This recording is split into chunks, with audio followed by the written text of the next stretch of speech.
నమస్కారం city news కి స్వాగతం.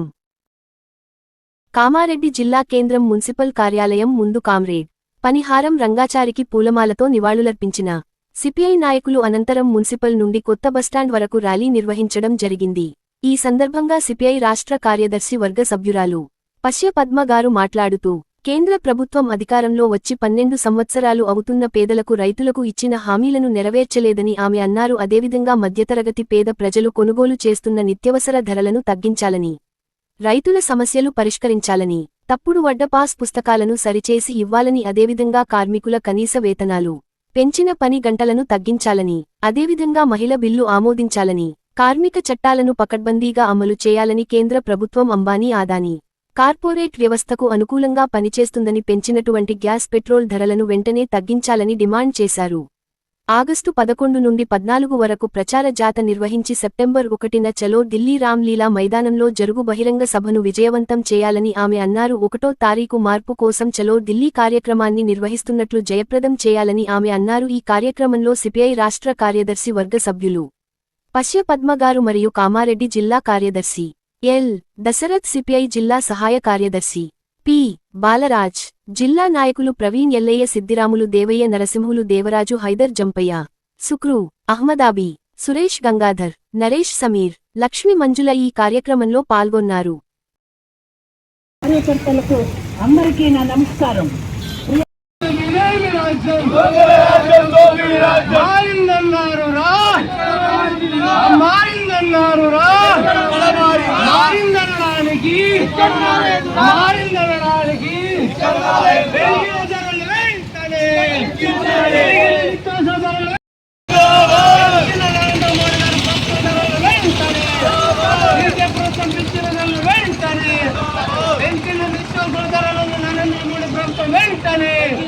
నరేంద్ర మోడీ బీజేపీ ప్రభుత్వం పెంచిన ధరలను వెంటనే పెంచిన ధరలను వెంటనే నిత్యావసర ధరలను వెంటనే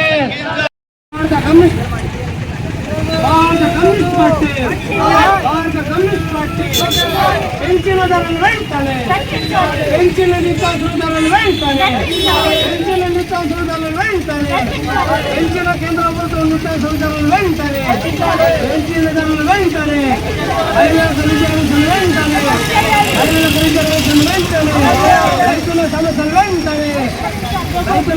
వెంటనే పంటల గిట్టుబాటు ధర వెంటనే రైతులు పండించిన పంటలకు గిట్టుబాటు ధర వెంటనే రైతులు పండించిన పంటలకు గిట్టుబాటు ధర వెంటనే మున్సిపల్ కార్యాలయం ముందు తన కొత్త బస్టాండ్ మీదుగా రావడం జరిగింది. వర్షాకాలం ప్రారంభమైన నేపథ్యంలో సీజనల్ వ్యాధుల పట్ల ప్రజలు అప్రమత్తంగా ఉండాలని జిల్లా వైద్యాధికారి డాక్టర్ వెంకట్ సూచించారు. వర్షాలు ఆగి కురవడం, వివిధ ప్రాంతాల్లో నీరు నిల్వ ఉండటం వల్ల దోమల ద్వారా వ్యాధులు వ్యాపించే ప్రమాదం ఎక్కువగా ఉంటుందని తెలిపారు. ముఖ్యంగా డెంగ్యూ, చికున్గున్యా, మలేరియా వంటి వ్యాధులు దోమల కాటు ద్వారా వ్యాపిస్తాయని చెప్పారు. అయితే కామారెడ్డి జిల్లాలో గత 3 సంవత్సరాలుగా ఒక్క మలేరియా కేసు కూడా నమోదు కాలేదని వెల్లడించారు. ప్రతి జ్వర బాధితుడికి వైద్య సిబ్బంది పరీక్షలు నిర్వహిస్తూ స్లైడ్ సర్వేలు చేపడుతున్నట్లు తెలిపారు. జిల్లాలో 2024 నుండి 25లో 118 డెంగ్యూ కేసులు నమోదు కాగా 2025 నుండి 26లో 141 కేసులు నమోదయ్యాయని చెప్పారు. ఈ ఏడాది ఇప్పటి వరకు 2 డెంగ్యూ కేసులు మాత్రమే నమోదైనట్లు పేర్కొన్నారు. డెంగ్యూ వ్యాప్తి చేసే ఏడిస్ దోమలు మురికి నీటిలో కాకుండా పరిశుభ్రమైన నీటిలోనే ఎక్కువగా పెరుగుతాయని తెలిపారు. ఒక దోమ 300 నుంచి 400 వరకు గుడ్లు పెట్టే అవకాశం ఉంటుందని, దోమల లార్వా దశ సుమారు 10 రోజుల పాటు ఉంటుందని వివరించారు. ఇళ్లలోని నీటి ట్యాంకులు, కూలర్లు, కుండీలు, కొబ్బరి చిప్పలు వంటి వాటిలో నీరు నిల్వ ఉండకుండా జాగ్రత్తలు తీసుకోవాలని సూచించారు. ఇంటి పరిసరాలను పరిశుభ్రంగా ఉంచడం ద్వారా దోమల వ్యాప్తిని అరికట్టవచ్చని ప్రజలకు సూచించారు. 8/14 సాయంత్రం 5:21 వీరప్రభు 860 నుండి 80వ స్వాతంత్ర్య దినోత్సవ ఏర్పాట్లలో అధికారులు నిమగ్నమయ్యారు. జిల్లా కేంద్రంలోని ఇందిరాగాంధీ క్రీడా ప్రాంగణంలో 15 ఆగస్టు వేడుకలకు ఏర్పాట్లు చేస్తున్నారు. పోలీసు శాఖకు సంబంధించిన ఏఆర్ సిబ్బంది ఏర్పాట్లను పూర్తి చేస్తున్నారు. ఓ వైపు ఏర్పాట్లు చేస్తుండగా మరోవైపు చినుకులు పడుతుండటంతో అధికారులు ఆందోళనకు గురవుతున్నారు. వర్షం పడే అవకాశం ఉండటంతో కార్యక్రమం నిర్వహణ ఎలా సాగుతుందోనన్న ఆందోళన నెలకొంది. ఇందిరాగాంధీ క్రీడా ప్రాంగణంలో రోడ్డును పూర్తిగా చదును చేసి ఏర్పాట్లు పూర్తి చేశారు. అలాగే ప్రత్యేక స్టాల్స్ ఏర్పాట్లు చేస్తున్నారు. రేపు జెండావిష్కరణ కార్యక్రమానికి బీసీ సంక్షేమ ప్రభుత్వ సలహాదారు వి. హనుమంతరావు హాజరు కానున్నారు. ఇవాళ రాత్రి వరకు ఆయన కామారెడ్డికి చేరుకోనున్నారు. శనివారం ఉదయం 9 గంటలకు స్టేడియంలో హనుమంతరావు చేతుల మీదుగా జాతీయ పతాకావిష్కరణ చేపట్టనున్నారు. అలాగే ఉత్తమ అధికారులకు ప్రశంసా పత్రాలు అందజేయనున్నారు. అందరికీ నమస్కారం అండి. మనము సీజన్ మారింది. ఎండాకాలం నుంచి వర్షాకాలంలోకి వచ్చాము. వర్షాకాలం వస్తూనే సీజన్స్ మారడం వల్ల కొన్ని రకాల జబ్బులు అనేటివి వస్తూ ఉంటాయి. ముఖ్యంగా నీరు నిలిచి ఉండడం వల్ల, ప్లస్ వర్షాలు ఆగి రావడం వల్ల, కంటిన్యూస్గా కాకుండా ఆగి రావడం వల్ల దాదాపుగా కొన్ని రకాల జబ్బులు అనేటివి వస్తూ ఉంటాయి. దీంట్లో ముఖ్యంగా వెక్టర్ బార్న్ డిసీజెస్ అంటారు. వెక్టర్ బార్న్ డిసీజెస్ అంటే మనకు దోమకాటు ద్వారా వచ్చే వ్యాధులు. ఈ దోమకాటు ద్వారా వచ్చే వ్యాధుల్లో ముఖ్యంగా డెంగ్యూ, చికెన్ గున్యా, మెదడు వ్యాపు వ్యాధి, తర్వాత మలేరియా. కానీ లక్కీలీ ఏంటంటే మలేరియా అనేటిది మన కామారెడ్డి జిల్లా లోపల ఇంతవరకు గత 3 సంవత్సరాల నుంచి నమోదు కావడం లేదు. దానికోసము దాదాపుగా ప్రతి జ్వరం వచ్చిన వ్యక్తికి స్లైడ్స్ అనేటివి మా ఆరోగ్య కార్యకర్తలు తీసుకుంటూ ఉంటారు, పరీక్షలు చేస్తూ ఉంటారు. కానీ ఇంతవరకు ఎలాంటి మలేరియా కేసులు నమోదు కాదు. కానీ మనకు 2024-25లో చూసుకుంటే కనుక దాదాపుగా 180 డెంగ్యూ కేసులు నమోదు కావడం జరిగింది. మరి 2025-26లో చూసుకుంటే కనుక 111 డెంగ్యూ కేసులు నమోదు కావడం జరిగింది. మరి ఈ సంవత్సరం ఇంతవరకు మనకు 2 డెంగ్యూ కేసులు అనేది నమోదు కావడం జరిగింది. సో ఈ డెంగ్యూ కేసుల పట్ల మీరు ఏం జాగ్రత్తలు తీసుకోవాలి, డెంగ్యూకి అనేది ప్రమాదకార్య అనేది కనుక చూసుకుంటే ముఖ్యంగా డెంగ్యూ అనేది దోమ మంచినీటిలో పెరుగుతుంది, మురికి కాలువల్లో కాదు. 10 ml వాటర్ ఉన్నా కూడా దోమ అనేది పెరగడానికి అవకాశం అనేది ఉంది. అండ్ ఒకసారి దోమ కనుక గుడ్లు పెట్టినట్టయితే దాదాపుగా 300 నుంచి 400 గుడ్లు పెడుతుంది. ఈ దోమ లార్వాల్ కావడానికి దాదాపుగా 10 days టైం పడుతుంది. లార్వాల్ అంటే ఏవో కాదు, మీ ఇంట్లో కనుక మీరు మంచినీటి ట్యాంకుని కనుక ఒక 4-5 రోజులు కడగనట్టయితే కొన్ని తోక పురుగుల్లాగా తిరుగుతూ ఉంటాయి, అవే లార్వాలు. అదే పెరిగి దోమ అవుతుంది. సో ఈ దోమ అయ్యే క్రమంలో ఈ లార్వాలుగా ఉన్నప్పుడు మనము నీరు కనుక పడవేసి దాన్ని కనుక గట్టిగా రుద్ది కడిగి మనం కనుక యూటెన్సిల్స్ కొత్త వాటర్ పట్టుకుంటే మనకు మళ్ళీ దోమ పెరగకుండా ఉండే అవకాశం అనేది ఉంది. లేదు మీరు ఇంట్లో ఇది ఉన్నప్పుడు మేము మా స్టాఫ్ అందరికి కూడా టిమోఫాస్ అని మెడిసిన్ ఇవ్వడం జరిగింది.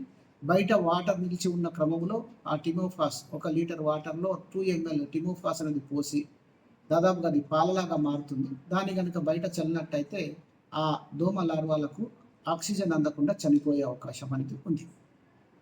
మరి ఈ దోమ అనేది ఎక్కడైనా పెరగచ్చు. మంచినీటిలో పెరుగుతుంది, 10 ml వాటర్ దానికి సరిపోతుంది. ఒక దోమ నుంచి 400 దోమలు పెరగడానికి అవకాశం ఉంది అన్నప్పుడు మన ఇంటిలో కావచ్చు, మన పక్కింట్లో కావచ్చు, స్కూల్లో కావచ్చు, ఆఫీసులో కావచ్చు, ఎక్కడైనా కావచ్చు, ఎక్కడైనా పుట్టడానికి అవకాశం ఉంది. బజార్లో మీరు పోతుంటే ఎక్కడైనా నిల్చుంటే అక్కడ కూడా పుట్టడానికి అవకాశం ఉంది. కొబ్బరి బొండాల్లో 10 ml వాటర్ ఉన్నా పుట్టడానికి అవకాశం అనేది ఉంటుంది. కాబట్టి ప్రతి ఒక్క చోట మనం జాగ్రత్త వహించడం. మీ ఇంట్లో కనుక మీ ఇంట్లో ఎక్కువ రోజులు నీరు నిల్వ ఉంచకుండా చూసుకోవడం మీ పని. ఈవెన్ మీరు కొన్ని చోట్ల మనీ ప్లాంట్స్ పెంచుతారు, దాంట్లో కూడా దోమలు పెరిగే అవకాశాలు ఉన్నాయి. సో ఈ విధంగా మన ఇంట్లో మనం జాగ్రత్త తీసుకొని, ప్రతి ఆఫీస్లో ఆ ఆఫీసర్ జాగ్రత్తలు తీసుకొని, బయట నీరు నిల్వ ఉన్నప్పుడు కన్సర్న్ మున్సిపాలిటీ సిబ్బంది కానీ, గ్రామ పంచాయతీ సిబ్బంది కానీ జాగ్రత్తలు తీసుకుంటే కనుక దోమ పెరగకుండా ఉండే అవకాశం అనేది ఉంది. సో దీంట్లో 2 దశలు, దోమ పుట్టకుండా ఉండడం ఒక దశ, దోమ కుట్టకుండా ఉండడం అనేది ఇంకొక దశ. దోమ కుట్టకుండా ఉండాలంటే దాదాపుగా మనం పొడుగు ప్యాంట్స్, స్లీవ్స్ ధరించడం, పిల్లలు స్కూల్స్కి పోయినప్పుడు లాగు అండ్ షర్ట్ హాఫ్ షర్ట్ ధరిస్తూ ఉంటారు, వాళ్ళకు ఫుల్ షర్ట్ వేయించడం అనేది ఇది ఇంపార్టెంట్. దాదాపుగా అలాగే దోమ తెరలు వాడడం కావచ్చు, తర్వాత నెట్ వాడడం కావచ్చు, ఇవన్నీ మీరు ఇంట్లో జాగ్రత్తలు తీసుకుంటే దోమ కుట్టకుండా ఉంటుంది. లేదు దోమ కుట్టింది అనుకున్నప్పుడు ఇమీడియట్గా మనము దగ్గరలో ఉన్నటువంటి ప్రాథమిక ఆరోగ్య కేంద్రాలు కావచ్చు, గవర్నమెంట్ ఆసుపత్రులు కావచ్చు, ఎక్కడ పోయినా సరే ఇమీడియట్గా మీకు పరీక్షలు అనేది చేయడానికి టెస్టులు అన్నీ ఉచితంగా ఉన్నాయి. ప్రతి ప్రాథమిక ఆరోగ్య కేంద్రంలో టెంపరీ ఆర్డిటీ కిట్స్ అంటాము, ఆ కిట్స్ ఉన్నాయి. ఆ తర్వాత ఎలిజా టెస్ట్ అంటాము, ఆ కిట్స్ కూడా ఉన్నాయి. సో అవన్నీ కూడా చేస్తాము. ఆ తర్వాత దానికి మందులు లేవు, కానీ దానికి సిమ్టమాటిక్ ట్రీట్మెంట్ ఉంటుంది. మీ దగ్గర ఉండే లక్షణాన్ని బట్టి ట్రీట్మెంట్ అనేది ఉంటుంది. మనం కరెక్ట్గా జాగ్రత్త పడితే కనుక మనం సీరియస్ స్టేజ్కి పోకుండా మనం కాపాడుకోవడానికి అవకాశం అనేది ఉంటుంది. అలాగే ప్రతి ఫీవరు డెంగ్యూ ఫీవర్ కాదు. ఇప్పుడు వర్షాకాలంలో చాలా రకాల వైరల్ జ్వరాలు వస్తాయి. ఈ వైరల్ జ్వరాల వల్ల కూడా ప్లేట్లెట్స్ పడిపోతూ ఉంటాయి. దాన్ని డెంగ్యూగా భావించి ప్రైవేట్ ఆసుపత్రి వాళ్ళు ఇది డెంగ్యూ అని అనవసరంగా నిర్ధారణ కావాల్సిన పని లేదు. ఎలిజా టెస్ట్ ద్వారా మాత్రమే డెంగ్యూ చేస్తే నిర్ధారణ అవుతుంది. ప్లేట్లెట్స్ పడిపోగానే భయపడి దీన్ని డెంగ్యూ జ్వరం వచ్చింది అని చెప్పి భయభ్రాంతులకు గురి చేయాల్సిన అవసరం అనేది ఎక్కడా లేదు. మనం జాగ్రత్తలు తీసుకుంటే మనల్ని కాపాడుకోవచ్చు. 40 ఏళ్ల శ్రీమతి స్వరూప గత 6 నెలలుగా ఘన, ద్రవ ఆహారాలను మింగడంలో తీవ్ర ఇబ్బంది, డిస్ఫేజియా, ఆహారం తిరిగి రావడం, రిగర్జిటేషన్ వంటి సమస్యలతో యశోద ఆస్పత్రిలో చికిత్స కోసం చేరారు. వైద్యులు సమగ్ర పరీక్షలు నిర్వహించగా మొదట అప్పర్ గ్యాస్ట్రోఇంటెస్టినల్ ఎండోస్కోపీ (UGI) లో అకలాసియా లక్షణాలు గుర్తించారు. అనంతరం నిర్వహించిన హై రెజల్యూషన్ మానోమెట్రీ (HRM) పరీక్షలో టైప్ 2 అకలాసియా ఉన్నట్లు నిర్ధారణ అయింది. రోగి పరిస్థితిని పరిశీలించిన వైద్య బృందం ఓరల్ ఎండోస్కోపిక్ మయోటమీ (POM) చికిత్స చేయాలని నిర్ణయించింది. అవసరమైన అనస్థీషియా పరీక్షలు, ముందస్తు వైద్య పరీక్షలు పూర్తి చేసి రోగి సమ్మతి అనంతరం 2026 జూలై 20న POM ప్రక్రియను విజయవంతంగా నిర్వహించారు. శస్త్రచికిత్స సమయంలో ఎలాంటి సమస్యలు తలెత్తలేదు. శస్త్రచికిత్స అనంతరం రోగిని కొంతకాలం నోటి ద్వారా ఆహారం తీసుకోకుండా NBM ఉంచి IV ద్రవాలు, ప్రోటాన్ పంప్ ఇన్హిబిటర్లు, PPI యాంటీబయాటిక్స్తో పాటు అవసరమైన సహాయక చికిత్స అందించారు. తదుపరి నిర్వహించిన గ్యాస్ట్రోగ్రాఫిన్ స్వాలో స్టడీలో కాంట్రాస్ట్ సులభంగా కడుపులోకి చేరినట్లు, ఎలాంటి లీకేజీ లేదని తేలింది. దీంతో మొదట ద్రవ ఆహారం ప్రారంభించగా రోగి బాగా తట్టుకోగలిగారు. అనంతరం క్రమంగా మెత్తని ఆహారాన్ని అందించారు. ఆసుపత్రిలో ఉన్నంతకాలం రోగి ఆరోగ్య పరిస్థితి స్థిరంగా ఉండగా ఎలాంటి సమస్యలు ఎదురుకాలేదు. డిశ్చార్జ్ సమయంలో రోగి హీమోడైనమిక్గా స్థిరంగా ఉండటంతో పాటు జ్వరం లేకుండా అన్ని కీలక ఆరోగ్య సూచికలు సాధారణ స్థాయిలో ఉండగా నోటి ద్వారా ఆహారాన్ని సైతం సులభంగా తీసుకోగలిగారు. దీంతో వైద్యులు అవసరమైన సూచనలు, ఫాలోఅప్ వివరాలతో రోగిని ఆరోగ్యంగా డిశ్చార్జ్ చేశారు. వైద్యుల సూచనలు: తదుపరి 48 గంటల పాటు ద్రవ ఆహారం మాత్రమే తీసుకోవాలి. ఆ తర్వాత క్రమంగా మెత్తని ఆహారం తీసుకోవాలి. వైద్యులు సూచించిన విధంగా ఫాలోఅప్కు హాజరు కావాలి. గ్యాదర్ అయిన మెయిన్ రీజన్ ఏంటంటే, మనం రీసెంట్ గా కామారెడ్డిలో ఒక పేషెంట్ కి ఒక రేర్ డిజీజ్ డయాగ్నోసిస్ జరగడం, ప్లస్ దానికి 1 డేలో ఎండోస్కోపిక్ ప్రొసీజర్ ద్వారా కంప్లీట్ రిలీఫ్ ఇవ్వడం అనేది జరిగింది. ఇది లాస్ట్ మంత్ జూలైలో మనం చేసాం అనమాట. సో ఈ డిజీజ్ అవేర్నెస్ ప్లస్ పేషెంట్ కి రికవరీ ఎంత క్విక్ గా ఉండొచ్చు, ప్లస్ ఈ డిజీజ్ కొంచెం రేర్ డిజీజ్ కాబట్టి దీని గురించి కొంచెం అవేర్నెస్ కోసం మనం ఇవాళ దీని గురించి కొద్దిసేపు మాట్లాడుతున్నాం. సో బేసికలీ ఈ పేషెంట్ గురించి నేను బ్రీఫ్ గా చెప్తాను, తర్వాత ఈ జబ్బు గురించి జస్ట్ బ్రీఫ్ గా కొంచెంసేపు మాట్లాడతాను. సో ఇది 40 years ఓల్డ్ లేడీ. తనకి పాపం 6 months నుంచి ఫుడ్ తినడానికైనా వాటర్ తాగడానికైనా ప్రతిసారి ఇబ్బంది. అంటే ఒక్కసారి కూడా 1 glass ఆఫ్ వాటర్ తాగాలన్నా ఎవ్రీ టైం తనకి ఛాతిలోనే ఆగిపోతున్నట్టు సెన్సేషన్, లోపలికి వెళ్ళట్లేదు అనేది తన మెయిన్ డిఫికల్టీ. సో ప్రతిసారి న్యాచురల్ గా అన్నం తినడానికి కూర్చోడానికి ప్రతిసారి అది ఒక ఇబ్బందిలా ఉండడం అనేది లైఫ్ లో చాలా పెద్ద డిస్టర్బెన్స్. దీంతో దగ్గు రావడం, రాత్రి అంతా మేలుకు రావడం, ఛాతి నొప్పి రావడం, ఇలా 6 నెలలుగా కంటిన్యూస్ తను సఫర్ అవుతానే ఉంది. ఒక ప్లేట్ భోజనం కూడా షీ కెనాట్, అంటే ½ an hour టైం దాటి తప్ప షీ కెనాట్ ఫినిష్ 1 plate కూడా తినలేదన్నమాట. సో ఇలా ఇనిషియల్లీ 6 months అక్కడిక్కడ తిరిగి మెడిసిన్స్ తీసుకున్నా తనకి రిలీఫ్ అనేది దొరకలేదు ఎక్కడ. తర్వాత మన దగ్గర కామారెడ్డిలోనే తను డాక్టర్ ని కలిసి ఎండోస్కోపీ అనేది చేసుకున్నారు. ఎందుకంటే మింగడానికి ఇబ్బంది కాబట్టి అన్ననాళంలో ఏమైనా ప్రాబ్లం ఉందా అని చెప్పేసి ఎండోస్కోపీ పరీక్ష కెమెరా వేసి మన లోకల్ గానే డాక్టర్ గారు చూశారు. కానీ దారిలో ఏమి అడ్డంకి లేదు. నోటి నుంచి స్టమక్ దాకా, అంటే కడుపు దాకా దారిలో మాత్రం ఏం ఇబ్బంది లేదు. అయినా ఫుడ్ మాత్రం అన్ననాళంలోనే ఉంది. తను చూసినప్పుడు కూడా నీళ్లు, అన్నము అన్ననాళంలోనే ఉండిపోతుంది. ఇది ఒక రేర్ జబ్బు ఉండొచ్చు, అన్ననాళంలో మాంసఖండరాల్లో ప్రాబ్లం ఉండొచ్చు అని తను సస్పెక్ట్ చేసి ఈ డయాగ్నోసిస్ ని కన్ఫర్మ్ చేయడానికి మన దగ్గరికి రెఫరల్ చేయడం జరిగింది. మన దగ్గరకు వచ్చిన తర్వాత ఈ డయాగ్నోసిస్ సస్పెక్ట్ చేసి మనం ఒక మాంస కండరాల్లో అన్ననాళిక ఏదైతే ఉంటుందో దానికి ఒక ప్రెషర్ టెస్టింగ్ ఉంటుంది. అది మనం చేస్తే నిజంగానే ఇది అదే జబ్బు, ఈ జబ్బు పేరు అకలేషియా కార్డియా, ఈ పేషెంట్ పాపం సఫర్ అయ్యేది ఇదే జబ్బు అని మనం కన్ఫర్మ్ చేస్తాం. అయితే ఈ పేషెంట్ కి ఏం జరిగిందో మనం ఏం చేసామో చెప్పే ముందు ఈ జబ్బు గురించి ఒక 5 minutes లో బ్రీఫ్ గా చెప్తాను మీకు. అకలేషియా కార్డియా అనేది ఒక చాలా రేర్ డిసీజ్. ఇది అన్ననాళం నుంచి స్టమక్ కు వెళ్లే దారిలో మాంస కండరాల జబ్బు. ఇది మామూలుగా ఏంటంటే మనం ఒక ముద్ద నోట్లో పెట్టుకొని మింగితే సీక్వెన్స్ గా మన అన్ననాళంలోని కండరాలు పైనుంచి కిందికి దాన్ని పుష్ చేయాలి, అక్కడి నుంచి కడుపుకి చేర్చాలి. అయితే అన్ననాళం నుంచి కడుపుకి వెళ్లే దారిలో ఒక గేట్ లాగా ఉంటుంది. అది ఏంటంటే అన్నం వచ్చినప్పుడు దాన్ని కిందికి పంపించాలి, కానీ తర్వాత మళ్ళీ కడుపు నుంచి పైకి రాకుండా అది క్లోజ్ అవుతుంది. ఈ జబ్బులో ఏమవుతుందంటే అన్నం అక్కడ రీచ్ అయినా కానీ అది ఓపెన్ అవ్వదు. అన్ననాళంలోనే ఫుడ్ ని వాటర్ ని ట్రాప్ చేసేస్తుంది. అది మెల్లిగా గంటల తరబడి మెల్లిగా కిందికి వెళ్తుంది.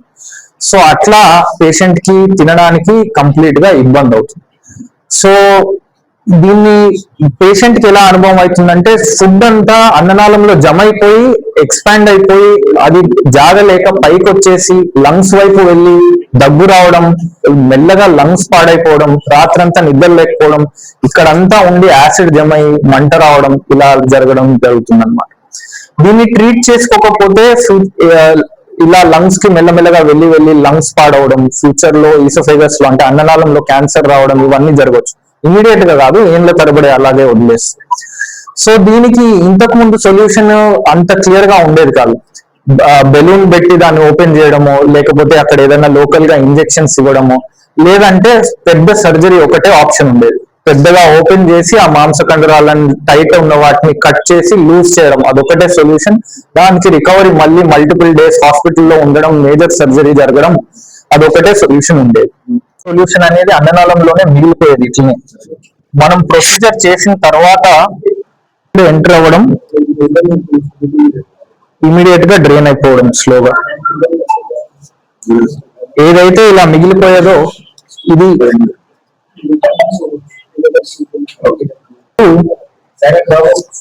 ఇది మన కెమెరా లోపలికి వెళ్తుంటే ఇది స్టమక్ లోకి ఎంట్రీ అవుతుంటే చాలా టైట్ గా ఉండేది, మనకు లోపలికి వెళ్ళేది కాదు. ఫోర్స్ పెట్టి పుష్ చేస్తే గానీ ఇప్పుడు కడుపులోకి వెళ్ళగలం. ఇప్పుడు మనం ఇది కట్ చేసిన తర్వాత, మసిల్ రిలీజ్ చేసిన తర్వాత, ఇది టనల్లో లోపల మనం కట్ చేసి వచ్చేసాం. ఇప్పుడు వెళ్తే ఈజీగా వెళ్ళిపోతుంది లోపలికి, ఈజీగా ఓపెనింగ్ అయిపోయింది, హోల్ అయిపోయింది. కాబట్టి immediately we can enter. Food కూడా అట్లనే ఎంటర్ అవుతుంది. సో ఉన్న వాళ్ళకి సాలిడ్ ఫుడ్ మింగడం ఎక్కువ ఇబ్బంది అవుతుంది, వీళ్ళకి నీళ్లు మింగడం కూడా అంతే ఇబ్బంది అవుతుంది. ఫుడ్ అనేది ఇక్కడే అన్ననాళంలో స్టక్ అయిపోతుంది కాబట్టి ఇక్కడ హెవీనెస్ అనేది ఉంటది, ఛాతిలో నొప్పి, మంట, తిన్నది మెల్లగా పైకి రావడం, ముక్కు వైపు రావడం, పుల్లటి తేనుపులు రావడం, అది పైకి రావడం వల్ల దగ్గు రావడం, ఎందుకంటే ఊపిరితిత్తుల వైపు డైవర్ట్ అయ్యి దగ్గు రావడం. ఇది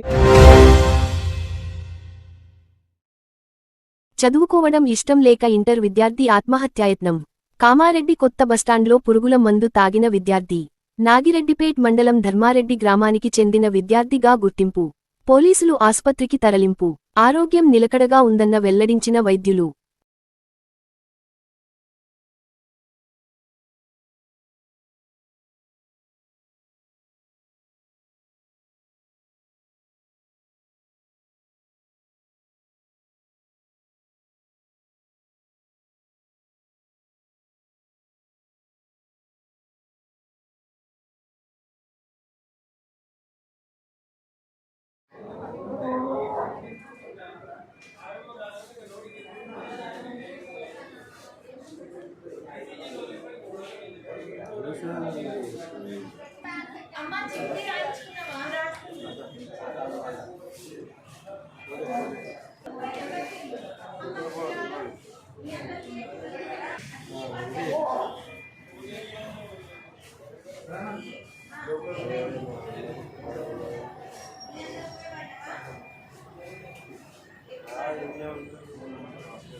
దేశ ఐక్యత, మత సామరస్యం, జాతీయ సమగ్రతను చాటుతూ కొనసాగుతున్న 35వ రాజీవ్ జ్యోతి సద్భావనా యాత్రకు కామారెడ్డి పట్టణంలో ఘన స్వాగతం లభించింది. కామారెడ్డి జిల్లా డీసీసీ అధ్యక్షులు శ్రీ ఏలే మల్లికార్జున్ గారి ఆధ్వర్యంలో యాత్రలో పాల్గొన్న కాంగ్రెస్ శ్రేణులకు ఘన స్వాగతం పలికి రాజీవ్ జ్యోతి సద్భావనా యాత్రను కొనసాగించారు. 2026 ఆగస్టు 9న శ్రీపెరంబుదూర్ నుంచి ప్రారంభమైన ఈ యాత్ర తమిళనాడు, కర్ణాటక, తెలంగాణ, మహారాష్ట్ర, మధ్యప్రదేశ్, ఉత్తరప్రదేశ్, హర్యానా రాష్ట్రాల మీదుగా సాగుతూ ఆగస్టు 20న న్యూఢిల్లీలో ముగియనుంది. దేశ నిర్మాణంలో మాజీ ప్రధాని, దివంగత శ్రీ రాజీవ్ గాంధీ గారి అమూల్యమైన సేవలను స్మరించుకుంటూ జాతీయ సమైక్యత, మత సామరస్యం, దేశ సమగ్రత కోసం ఆయన కలలను ప్రజల్లోకి తీసుకెళ్లడం యాత్ర ప్రధాన ఉద్దేశ్యం. కామారెడ్డిలో జరిగిన కార్యక్రమంలో గ్రంథాలయ చైర్మన్ మద్ది చంద్రకాంత్ రెడ్డి గారు, మున్సిపల్ చైర్పర్సన్ ఇప్ప ఉమారాణి శ్రీనివాస్ గారు, మాజీ డీసీసీ అధ్యక్షులు కైలాస్ శ్రీనివాస్ గారు, కామారెడ్డి టౌన్ కాంగ్రెస్ అధ్యక్షులు ఐరేని సందీప్ కుమార్ గారు, కామారెడ్డి జిల్లా యువజన కాంగ్రెస్ అధ్యక్షులు మధుసూదన్ రెడ్డి గారుతో పాటు కాంగ్రెస్ నాయకులు, కార్యకర్తలు పెద్ద సంఖ్యలో పాల్గొన్నారు. ఐక్యతే బలం, సద్భావనే దేశ ప్రగతికి పునాది అనే సందేశంతో రాజీవ్ జ్యోతి సద్భావనా యాత్ర ముందుకు సాగింది.